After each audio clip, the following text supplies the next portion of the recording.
बिहार के भोजपुर जिले का बिलोटी गांव इस वक्त न्याय की मांग की एक बड़ी हुंकार का केंद्र बन चुका है। भरत भूषण तिवारी एनकाउंटर मामले ने अब एक बेहद गंभीर और राजनीतिक मोड़ ले लिया है। इस एनकाउंटर के विरोध में बिलोटी गांव में एक विशाल महापंचायत का आयोजन किया गया, जिसमें सिर्फ बिहार ही नहीं बल्कि उत्तर प्रदेश, मध्य प्रदेश, हरियाणा और राजस्थान जैसे राज्यों से भी भारी संख्या में लोग भरत तिवारी के परिवार को समर्थन देने पहुंचे थे। इस महापंचायत में भरत तिवारी के परिवार ने बिहार सरकार और प्रशासन को सीधे तौर पर 7 दिनों का अल्टीमेटम दे दिया। परिवार का साफ कहना है कि अगर एक हफ्ते के अंदर इस पूरे मामले की निष्पक्ष जांच नहीं हुई और दोषी पुलिसकर्मियों और अधिकारियों के खिलाफ सख्त से सख्त एक्शन नहीं हुआ तो वे बहुत बड़ा और व्यापक जन आंदोलन शुरू करने के लिए मजबूर हो जाएंगे। हाल ही में भरत तिवारी की मां की शिकायत पर शाहपुर थाने में पुलिस के कई अधिकारियों के खिलाफ FIR दर्ज की जा चुकी है, लेकिन परिवार इस कार्रवाई से संतुष्ट नहीं है। महापंचायत को संबोधित करते हुए भरत तिवारी के चचेरे भाई बुमरा तिवारी ने एक बहुत बड़ा ऐलान भी किया।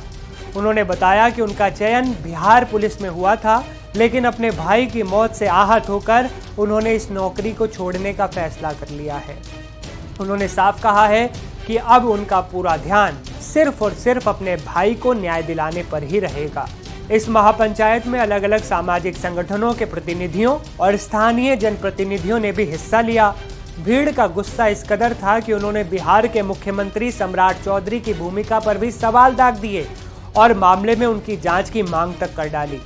महापंचायत में ये बड़ा फैसला लिया गया कि अगर भरत तिवारी के श्राद्ध कर्म तक इस एनकाउंटर में शामिल सभी दोषियों की गिरफ्तारी नहीं होती तो वे सीधे राजधानी पटना का रुख करेंगे और विधानसभा का घेराव करेंगे। दूसरी तरफ इस पूरे मामले पर अब राजनीति भी पूरी तरह गरमा रही है। जन सुराज के संस्थापक प्रशांत किशोर भी इस एनकाउंटर के खिलाफ सड़क पर उतर आए। महापंचायत में वो शामिल हुए। प्रशांत किशोर ने सीधे तौर पर बिहार के मुख्यमंत्री पर गंभीर आरोप लगाए और इस पूरे मामले में मुख्यमंत्री सम्राट चौधरी की भूमिका की भी जांच की मांग की।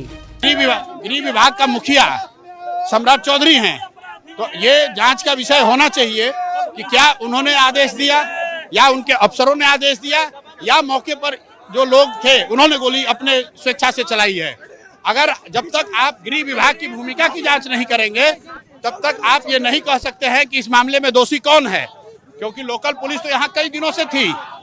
गोली एक दिन चली है और गोली चली है तो जांच का ये विषय है कि क्या गृह विभाग के लोग, गृह विभाग के बड़े अफसर, नेता, मंत्री, उनकी इसमें भूमिका क्या रही है। महापंचायत में क्या फैसला लिया जाएगा मुझे मालूम नहीं है। महापंचायत यहाँ स्थानीय लोगों ने बुलाया है, मैं उसमें पार्टिसिपेट कर रहा हूँ। जो निर्णय लोग लेंगे हम उनके साथ। साफ है, भरत तिवारी एनकाउंटर का ये मामला अब एक साधारण कानूनी केस नहीं रह गया, बल्कि ये सरकार के लिए एक बड़ी चुनौती बन चुका है।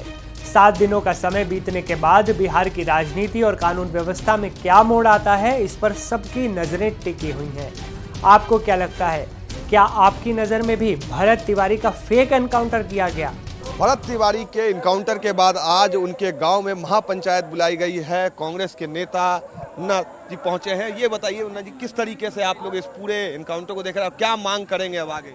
ये एनकाउंटर नहीं है। एनकाउंटर तो उसे कहते हैं जो कि बराबरी की गोली चलती है। आतंकवादी या नक्सली गोली चलाते हैं, पुलिसकर्मी गोली चलाते हैं, उसका जवाब गोली से देते हैं। ये इनकाउंटर हुआ, उसमें हत्या होती है, उसमें लोग मारे जाते हैं, इनकाउंटर हुआ। लेकिन जो व्यक्ति हथियार फेंक देता हो, और सभी समाचार चैनलों ने इसको प्रमुखता रूप से दिखाने का काम किया, तो ये तो मामला हत्या का बनता है। और महापंचायत श्रद्धांजलि सभा के माध्यम से हम सबों का ये मांग है कि भरत तिवारी को, जो दोषी पुलिसकर्मी हैं, उनको जेल के सलाखों के पीछे डाला जाए। वीर भरत को शहीद का दर्जा दिया जाए।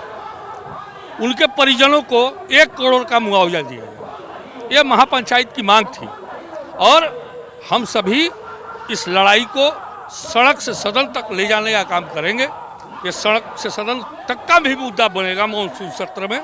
इसको विपक्ष के लोग प्रमुखतापूर्वक उठाने का काम करेंगे और मुझे लगता है कि वीर भरत को न्याय मिलेगा। ये बताइए, जिस तरीके से कहा जा रहा है कि ऊपर से ऑर्डर हुआ, तो आप लोग क्या चाहते हैं? कांग्रेस पार्टी क्या चाहती है कि ऊपर के लोगों की भी जांच हो इसमें? जब स्वतंत्र एजेंसी माननीय उच्च न्यायालय के सेवानिवृत्त जज को मिला है, लेकिन हमारे नेता यहाँ आए थे, डॉक्टर अखिलेश प्रसाद सिंह या हमारे प्रदेश अध्यक्ष राजेश राम जी, उन लोगों ने मांग किया था भाई सेवानिवृत्त जज क्यों, जो अभी एक्टिव जज हैं वो जांच करें इस मामले की और पीड़ित परिवार को 1 करोड़ का मुआवजा दे। तो वही कांग्रेस पार्टी का मांग है। साफ तौर से पीड़ित को मुआवजा दे 1 करोड़ रुपए का कांग्रेस के नेता है मुन्ना तिवारी खुद पहुंचे हैं यहाँ पर, और शहीद का दर्जा भरत तिवारी को दिया जाए, ये महापंचायत में मांग की गई है। भोजपुर से कैमरा पर्सन सगुब आलम के साथ रमन राय, एनडीटीवी।